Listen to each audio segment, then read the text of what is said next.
രാകേഷ് ചേട്ടാ ഇപ്പോൾ ഫിറ്റ്നസ് ട്രെയിനറും അതുപോലെ തന്നെ ന്യൂട്രീഷനിസ്റ്റ് കൂടിയാണ്. അപ്പോൾ അതിന്റെ വിശേഷങ്ങളൊക്കെ ഒന്ന് പറയാമോ? ആക്ച്വലി ബേസിക്കലി എനിക്ക് ഫിറ്റ്നസ് എന്നൊരു ഫീൽഡിനോട് എപ്പോഴും ഒരു പാഷൻ ഉണ്ടായിരുന്നു. അങ്ങനെയാണ് സൈക്ലിങ്, സ്വിമ്മിങ്, റണ്ണിങ്ങിലേക്കൊക്കെ എത്തിപ്പെട്ടത്. അങ്ങനെ അത് പഠിച്ചു വന്നപ്പോൾ കുറച്ചുകൂടി ഒതന്റിക്കായിട്ട് നല്ല രീതിയിൽ ടെക്നിക്കലായിട്ട് സയൻറ്റിഫിക്കായിട്ട് പഠിക്കണം തോന്നി. അങ്ങനെയാണ് ഫിറ്റ്നസ് ട്രെയിനറുടെ ഒരു കോഴ്സ്, ഒരു വർഷത്തോളം നീണ്ടുനിൽക്കുന്ന കോഴ്സ് പഠിക്കേണ്ടത്. അതുകൂടെ തന്നെ നമ്മൾ ഫിറ്റ്നസ്സോട് ബന്ധപ്പെടുമ്പോൾ ഏറ്റവും ബേസിക് ആയിട്ടുള്ള കാര്യമാണ് ഭക്ഷണം. ഫുഡ് എങ്ങനെ കഴിക്കണം എന്നുള്ളത്. നമ്മൾ തോന്നിയ പോലെ ഭക്ഷണം കഴിച്ച് ഫിറ്റ്നസ് മെയിൻറ്റെയിൻ ചെയ്യൽ നടക്കില്ല. അപ്പോൾ അതിനെക്കുറിച്ചിട്ടും സയൻറ്റിഫിക് ആയിട്ട് പഠിച്ചു. അങ്ങനെയാണ് അത് പാഷനായിട്ട് ചെയ്തു പോകുന്നത്. രാകേഷ് ചേട്ടാ ഫിറ്റ്നസ് ട്രെയിനിങ് കൊടുക്കുന്നുണ്ടല്ലോ, അപ്പോൾ അതിൻ്റെ കാര്യങ്ങളൊന്ന് പറയാമോ? എങ്ങനെയാണ് അതിൻ്റെ? ഞാനിപ്പം ഓൺലൈനായിട്ട് ഫിറ്റ്നസ് ട്രെയിനിങ്, ന്യൂട്രീഷൻ അഡ്വൈസ് കൊടുക്കുന്നുണ്ട്.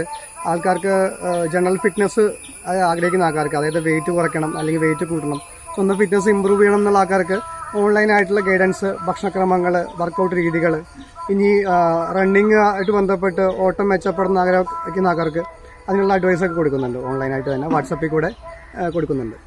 രാകേഷ് ചേട്ടാ ഈ ഫുൾ ഡിസ്റ്റൻസ് ട്രയാത്ലൻ ഇവന്റ് ചെയ്യാന്ന് പറയുന്നത് ഒരു ചാലഞ്ചിങ് ആയിട്ടുള്ളൊരു കാര്യമാണ്. വേൾഡിൽ തന്നെ എനിക്ക് തോന്നുന്നു ടഫസ്റ്റ് ആയിട്ടുള്ള ഒരു ഇവന്റ് ആണ്. അപ്പോൾ അതിന്റെ എങ്ങനെയാണ് ആ ചാലഞ്ചൊക്കെ എങ്ങനെയാണ് മറികടക്കുക? ആ ഒരു ഇവന്റ് എങ്ങനെയാണ് കംപ്ലീറ്റ് ചെയ്യാനായിട്ട് പറ്റുക? ഫുൾ ഡിസ്റ്റൻസ് ട്രയാത്ലോൺ എന്ന് പറയുമ്പം ഒരു വലിയൊരു എൻഡ്യൂറൻസ് ഇവന്റാണ്. 18 മണിക്കൂറോളം നീണ്ടു നിൽക്കുന്ന, ഒരു ദിവസം മുഴുവൻ നീണ്ടു നിൽക്കുന്ന ഒരു ഇവന്റാണിത്. അത് ആ ചലഞ്ചിനെ മറികടക്കുക എന്ന് പറയുമ്പോൾ നമ്മളത് ചെറിയ ഡിസ്റ്റൻസ് ആയിട്ട് തന്നെ ചെയ്ത് നമ്മുടെ ഹാബിറ്റാക്കി മാറ്റുകയാണ് ജീവിതത്തിൻ്റെ. ഒരു ആഴ്ചയിൽ വീക്കിലി ട്രെയിനിങ് പ്രോഗ്രാം എടുക്കുകയാണെങ്കിൽ അതിലൊരു 3-4 കിലോമീറ്റർ നമ്മൾ നീന്തും, 200-300 കിലോമീറ്റർ സൈക്കിൾ ഓട്ടും, ഏതാണ്ട് 60-70 കിലോമീറ്ററോളം ഓടും. അപ്പോൾ അങ്ങനെ ട്രെയിനിങ് പ്ലാനുകൾ പ്ലാൻ ചെയ്ത് ഒരു ഹാബിറ്റിലേക്ക് നമ്മൾ എത്തും.